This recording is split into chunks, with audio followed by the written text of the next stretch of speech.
الله أكبر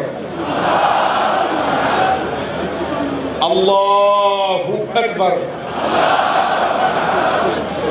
الله أكبر. بسم الله الرحمن الرحيم. الحمد لله الحمد لله الذي خلق الإنسان وفطره على صبغة الإيمان وحثه على اقتناء الفضائل وحذره عن ارتكاب الرذائل. القائل في محكم تنزيله: أتاتون الذكران من العالمين وتذرون ما خلق لكم ربكم من أزواجكم بل أنتم قوم عادون. ولوطا إذ قال لقومه أتاتون الفاحشة وأنتم تبصرون أئنكم لتاتون الرجال شهوة من دون النساء بل أنتم قوم تجهلون. وصلوات الله وسلاماته على الفاتح الخاتم القائل في جوامع كلمه: من رأى منكم منكرا فليغيره بيده وإن لم يستطع فبلسانه وإن لم يستطع فبقلبه وذلك أضعف الإيمان. صل اللهم عليه وعلى آله وأصحابه وخلفائه ومن سار واستنار بنهجه إلى يوم الدين.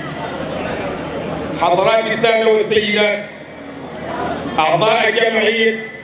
معا لحماية الأخلاق النبيلة، أيدكم الله بروح منه. إننا لنعرب لكم عن تضامننا البالغ وتأييدنا المطلق بقلوبنا وقوالبنا المنبعث من أعماق مشاعرنا لهذه المظاهرة الدينية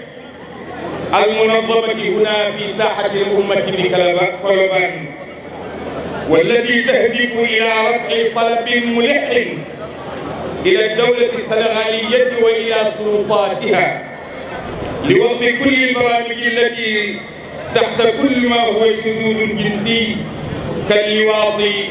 والسحاق وما شاكلهما. ونرى أن مثل هذه المبادرة تعتبر في منظورنا الشخصي بداية لنضال مرير يدعو ويحتاج منا جميعا معشر المسلمين وضع خطط ومبادرات أخرى تكمن جميعها في بذل مزيد من لم الشمل وتوحيد الكلمة وتسوية الصفوف. يقول الحق سبحانه: وأعدوا لهم ما استطعتم من قوة ومن رباط الخيل. وأعدوا لهم ما استطعتم من قوة، ونرى أن قوتنا نحن تكمن في وحدتنا. هذا ولما شعرنا بتعذر حضورنا الشخصي أوفدنا أخانا السيد محمد المنصور عبد العزيز على رأس وفد من أبناء الأسرة لتمثيل الحضرة المالكية التواولية، ونرجو من الباري جلت قدرته أن يكتب للمنظمين كل نجاح وتوفيق في كافة المستويات. يقول الله سبحانه: ويمكرون ويمكر الله والله خير الماكرين. صدق الله العظيم. وفي الختام فالله نسأل أن يشتت شمل هذا القوم ويفرق كلمتهم ويمزق جموعهم ويكسر شوكتهم ويجعلهم مغلوبين لا غالبين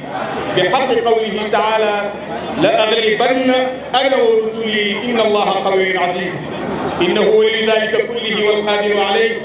والسلام عليكم ورحمة الله تعالى وبركاته. من إملاء السيد أبي بكر محمد المنصور الخليفة العام للطريقة التجانية بالسنغال. bokk yi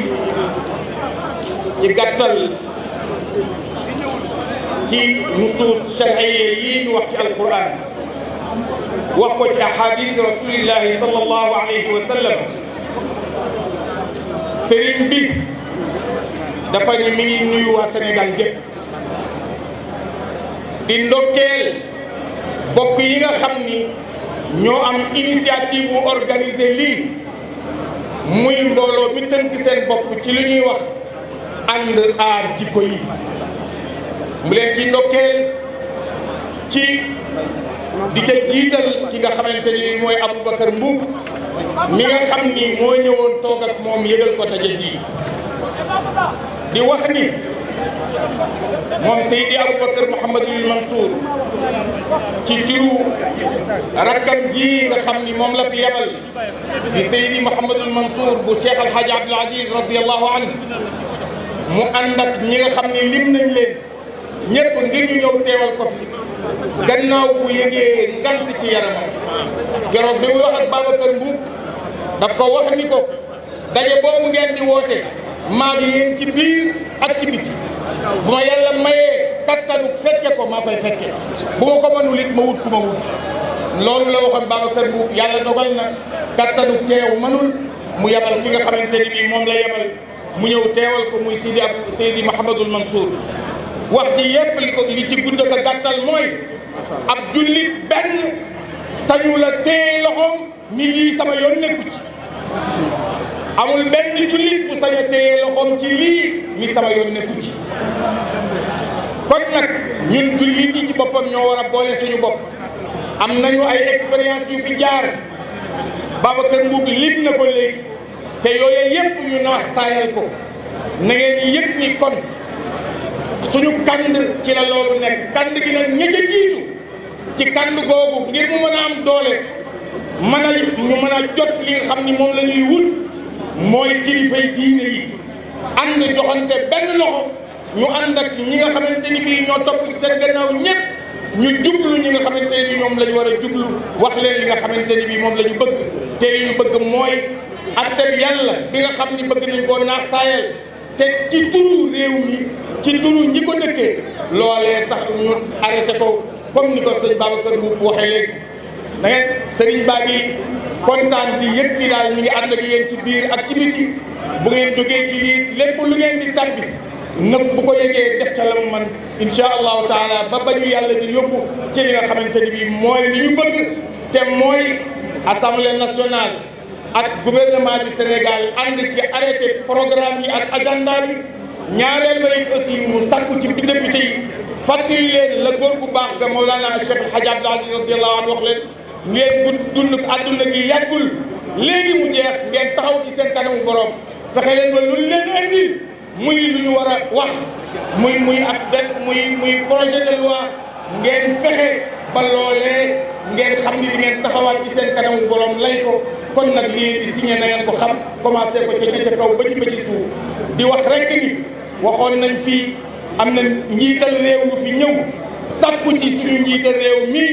tudd ko ni ko dañoo bëggoon ñu doxal lii nga xamante ni ñun moom la ñuy xeex tey moom mu tegte ni Sénégal pareegul ci loolu sëriñ bi nee na ci teg ni Sénégal pareegul te du ci pare la Sénégal du ci d'accord mukk du la yow mii lal kat wa hada wa billahi tawfiq wa salaamu aleykum wa rahmatullahi taala wa barakatuh naaj yi yal na leen ko yàlla kerale ci duufu suufu Arash bu leen yëg seen naaj yi qul naaru jahannama ashaddu harran law kaanu yafqahuun wa salaamu aleykum wa rahmatullahi taala wa barakatuh بيت الولايات مفتاح الظلام ومفتاح الكنوز وختم الكل شهد الجنة